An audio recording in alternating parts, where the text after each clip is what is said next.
Hey guys, this is Life with Ro channel, and this is Life with Ro reminder also, but I just want to remind you guys that let's be careful and more careful with those people or random people that we're communicating with here in social media, because I know na ang dami talagang pumapasok sa live natin or kahit sa mga comment section. Ang dami mga taong hindi natin kilala, so huwag tayong masyadong mag-trust too much kasi medyo na-alarm lang ako doon sa latest news like 2 days ago about sa girl from Mexico na yun nga nasyutay siya because yung akala niyang supporters is stalker pala. So, dapat marunong din tayo mag-identify nun. And I know that there's a lot of people na giveable talaga dito or mahilig magbigay ng mga regalo. Like that woman kasi, binibigyan siya ng maraming expensive na mga gifts, ganon.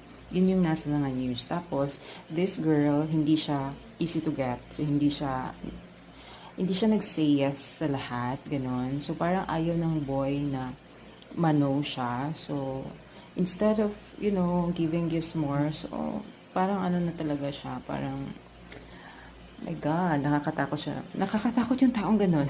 Kaya maging ano lang tayo. I just want to remind everyone, okay lang naman mag-social media, but let's always prioritize our safety. Huwag po tayong madala sa, yung mga so promising na mga ganun.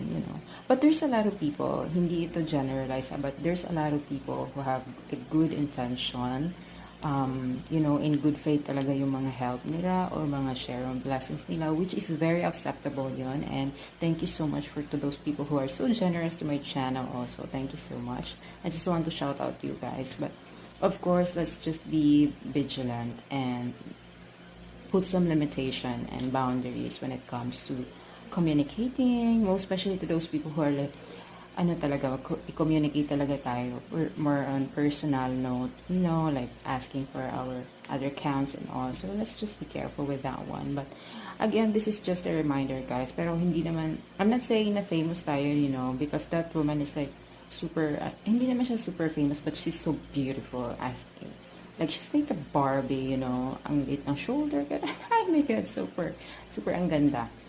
So, ano lang din tayo, maging ano tayo, kasi hindi natin kilala talaga lahat. So, yun lang naman. Tapos, magdasal tayo.